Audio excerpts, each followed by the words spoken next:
Makikita sa CCTV ang pagdating ng isang multipurpose vehicle sa gasolinahang ito sa southbound lane ng EDSA sa Quezon City. Mag-alauna na madaling araw noong linggo. Nilapitan siya ng pampatendan.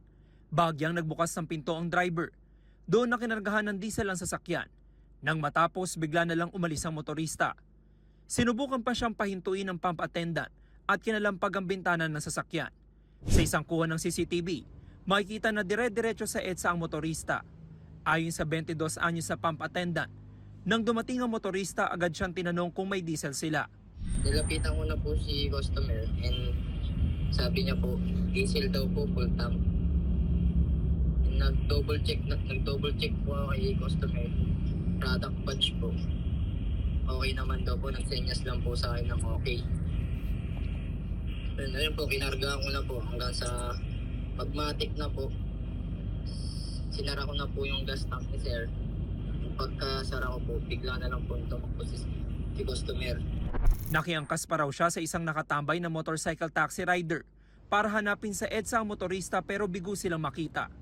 Umabot sa 5,196 pesos and 45 centavos na halaga ng diesel ang naikarga na hindi binayaran ng motorista. Ang masaklap ayon sa pump attendant, ibabawas ito sa kanyang sahod. Sa akin po binawas yun, pumirma po ako ng deduction letter po. Sobrang hirap po sir.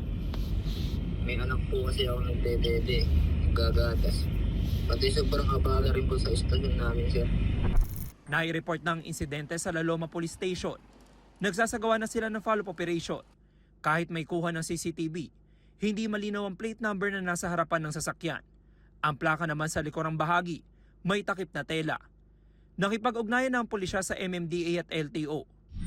Nakapag-backtracking na rin po kami sa mga CCTV na pinanggalingan ng suspect at nag-forward tracking na rin po kami ng mga CCTV rin kung saan papunta po itong suspect.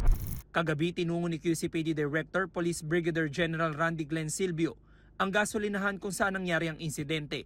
Hindi pa po namin nakakausap yung may-ari ng gasolinahan. Kaya naggumawa na lang po kami ng letter at inaanyayahan po namin siya dito sa aming istasyon. Umaasa naman ng pump attendant na sa lalong madaling panahon ay matukoy ang pagkakakilanlan ng motorista. Sana sumuko ka na at pagbayaran mo yung ginawa mo sa akin. Ang laking provision ginawa mo sa akin.